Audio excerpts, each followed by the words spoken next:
नमस्कार रसिको. मागील कवितांच्या सदानंतर मी आज नवीन कविता घेऊन आली आहे. पु.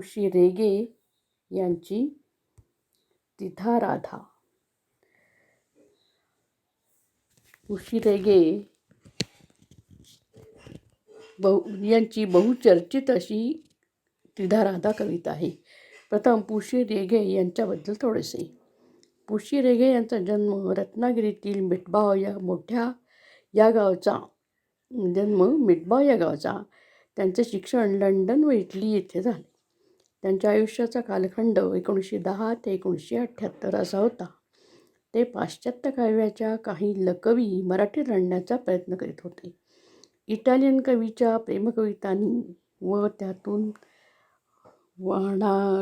वाहणाऱ्या उत्कट अशा मनोहर भावनांनी त्यांच्या कविमनावर भुरळ पाडली होती. म्हणून त्यांच्या कवितांमधून स्त्रीशक्ती आणि तिचे स्त्रीदेहधारी स्वरूप वेगवेगळ्या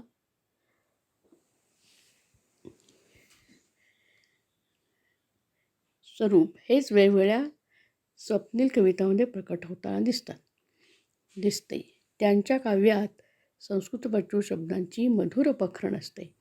जीवन जगले तर साहित्य जगेल असं नसून साहित्य जगले तरच जगण्यासारखे काही उरणार नाही अशी त्यांची श्रद्धा व धारणा होती. फुलोरा, डोला, गंधरेखा, पुष्कळा, दुसरा पक्षी आणि प्रियाळ हे त्यांचे कविता संग्रह प्रसिद्ध झाले आहेत. रूपकथ्थक, मानवा येथील काही कथा Gujarati, French, German, Swedish, Spanish, Russian आणि चिनी या भाषात भाषांतरित झाल्या आहेत. तसेच सावित्री, अवलोकिता, रेणू आणि मातृका या कादंबऱ्या दर्जेदार व अर्थपूर्ण आहेत. छांदसी हा रेगेंच्या समीक्षा लेखांचा संग्रह आहे. कविता तायका तिधा राधा. पु. रेगे. आभाळ निळे तो हरी, ती एक चांदणी राधा बावरी, युगानयुगीची मनबाधा. विस्तीर्ण भुई गोविंद, क्षेत्रसाळीचे राधा, संसिद्ध युगानयुगीची प्रियवदा. जलवाहिनी निश्चल कृष्ण,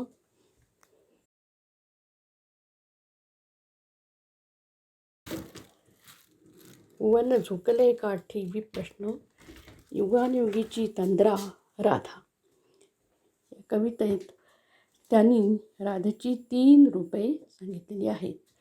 आपण द्विधा शब्द नेहमी ऐकतो मनस्थितीच्या बाबतीत. इथे राधेचे रूप द्विधा म्हणजे 3 प्रकारचे दाखवले आहे.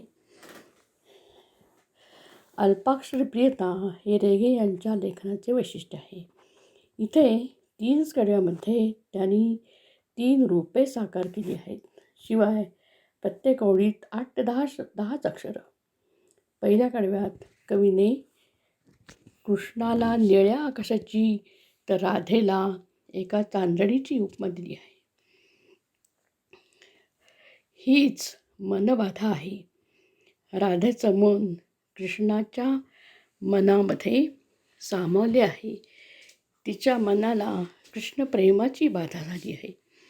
इथे आणि एकंदरीत कवितेत स्त्रीला स्थान दुय्यमच आहे. कवीने पुरुषप्रधान रूढीलाच दुजोरा दिलेला आहे. राधाकृष्ण प्रेम ही स्त्री पुरुष प्रेमाची वैश्विक भावना आहे. दोघांची मनं प्रेमाने भारलेली आहेत. पण राधेच्या प्रेमात कृष्णामध्येच सामावण्याची भावना आहे. कृष्ण केवळ आपल्यावर भाळलेली स्त्री म्हणूनच तिच्याकडे पाहतो. त्याचं मन तिच्याकडे ओढ घेतेच, पण आपलाच एक अंश ती बनून राहिली आहे ही जाणीव त्याला आहे. तो विस्तीर्ण अमर्याद आकाश आणि ती केवळ लुकलुकणारी एक चांदणी. दुसऱ्या कडव्यात कृष्ण आहे विस्तीर्ण भुई आणि राधा एक साळीचं संसिद्ध शीत, बीज धारण करायला तयार, तिची अंकुधारण करून त्याची वाढ करण्याची क्षमता, हीच तिला दुय्यम स्थान देते, पण ती त्यासाठी तयार होऊन बसली आहे, कारण तिचं कृष्णावरचं अपार प्रेम. तिसऱ्या कडव्यात कृष्ण जलवाहिनी आणि राधा एक काठावरचं हिरवं वन, तो सतत वाहणारा जलप्रवाह आणि ती जलवाहिनीकडे झुकलेलं एक वन, त्याच्या प्रेमामुळं हिरवंगार झालेलं. पण या ठिकाणी जलप्रवाह निश्चल असं म्हटलेलं आहे. थोडा वेळ तो निश्चल झालेला आहे. कवितेत कृष्णाला अमूर्त, अमर्याद, सतत वाहणारं चैतन्य असलेलं अशा मूळ तत्वांची उपमा दिलेली आहे. तर राधेला या या तत्वाचा अंश म्हटलेला आहे. दोघांच्या प्रेमाची वर्तुळं एकमेकांना छेदून एकमेकात मिसळून जाणारी नाहीत, तर एक मोठं वर्तुळ व दुसरं मोठ्या वर्तुळातील एक अंश बनून सामावून जाणार छोटं वर्तुळ.